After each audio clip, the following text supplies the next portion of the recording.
All right, if you missed out on Friday's synchronous learning, we went over how to embed quotes using the TLQC strategy. And this is straight from the College Board. So these are for all your Oxford and Stanford answers.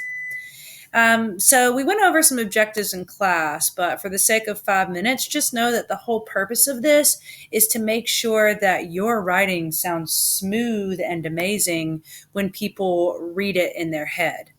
So you're going to be providing support for a claim using an actual quote, and instead of paraphrasing, where you just say, hey, this is what happened in that section, you're going to actually embed the quote within the sentence. So you're going to do this by using a transition, a lead in, the quote, and a citation. All right. So when we're using direct quotes, we want to make sure that they contain a complex idea that is thought-provoking, add another layer of depth to the writing, make sure that they're smoothly embedded, and that they're no more than 1 to 2 lines. You do not want them to be something that you could easily paraphrase. You do not want them to repeat something that's already been said. You don't want them standing alone, so just putting the quote straight in there, bam, with no lead in. And you don't want them to be too long. Now, in the future, you might use lengthy quotes, but in middle school, we don't typically see that. So the TLQC strategy, you're going to use TLQC to help you remember how to embed a quotation smoothly.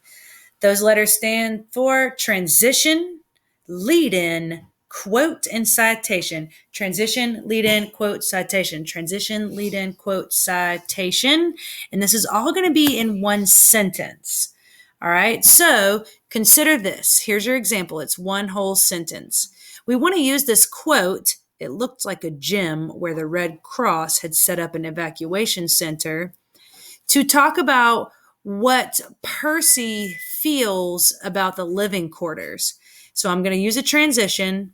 When, then the lead in. Percy Jackson arrives to cabin 11. He takes note of the cramped living quarters, stating, what's the quote? It looked like a gym where the Red Cross had set up an evacuation center, followed by the citation, the author's last name and page number, check it out if available, to give credit. Now make sure that you've got those lovely quotation marks. And remember, if you're using the online version, for now it's perfectly okay to leave that page number off. Hopefully this TLQC strategy helps you use quotes in your writing that you are going to be doing this evening about point of view. If you have any more questions or you need additional help, feel free to reach out.